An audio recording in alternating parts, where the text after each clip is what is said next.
After scoring 350s in his last 3 innings, Zafar Ansari at last completed his maiden first-class 100, and with Stephen Davis blasting his way to a century of his own, Surrey moved well ahead of Derbyshire on the second day of the LV County Championship match at the 3A County Ground.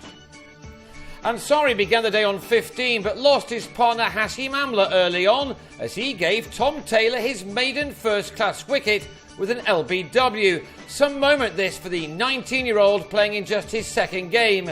His reaction said it all.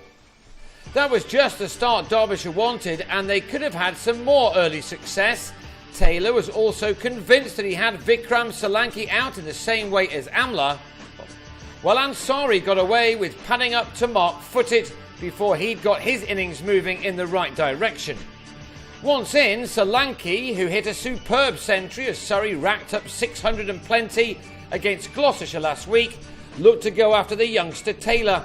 If it was in the slot, the former Worcestershire player drove through the line with great skill and power. These 2 boundaries came off successive deliveries.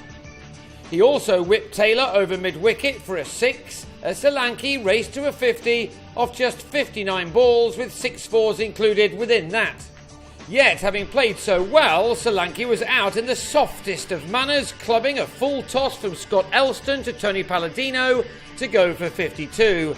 Elston had the wicket in his first over of the match, leaving the batsman to drag himself off. Ansari, though, maintained his excellent recent form by making it to another 50, his 4th in 4 innings. He reached it off 132 balls with a couple off foot-it. From those deliveries, the young left-hander had found the boundary on 7 occasions.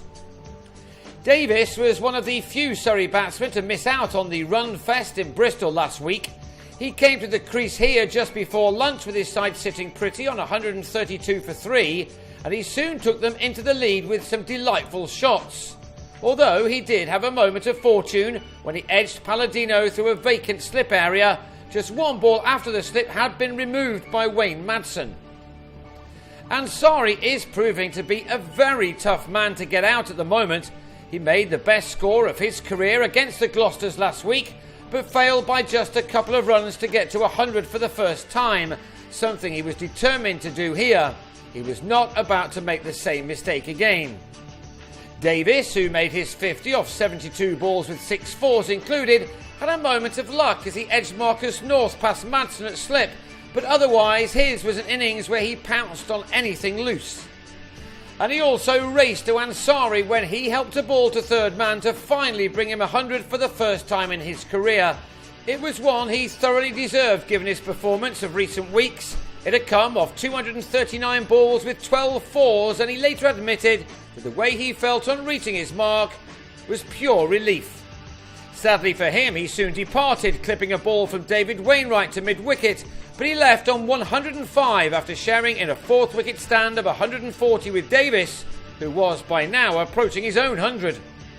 Ansari was out just before the second new ball was due, and Footit used that well to first rip out Jason Roy's leg stump, before he also trapped Gary Wilson in front for 3, as the bowler found some pace and some late movement. That wicket left Surrey on 298 for 6, their lead at 145. It brought in Gareth Batty, who was soon confirming his side's dominance with a sprightly knock. He drilled Wainwright back over his head for one of 2 sixes as the visitors tried to make the most of a tiring attack. Davis, meanwhile, got to 3 figures for the first time this season off just 139 balls, this being one of his 14 fours in what was a splendid knock for the man who's given up his wicket-keeping duties to concentrate on scoring runs. With Batty, he advanced the total along to 359, taking the lead into the 200s, before Batty went in a similar way to Ansari, only this time off Elston. The batsman was out for 29. That gave Chris Tremlett 25 minutes to have some fun as he tried to help his side to 400 in the bonus point scoring overs. Twice he belted Elston over the rope for 6s as he and Davis looked to see out what had been another good day for their side.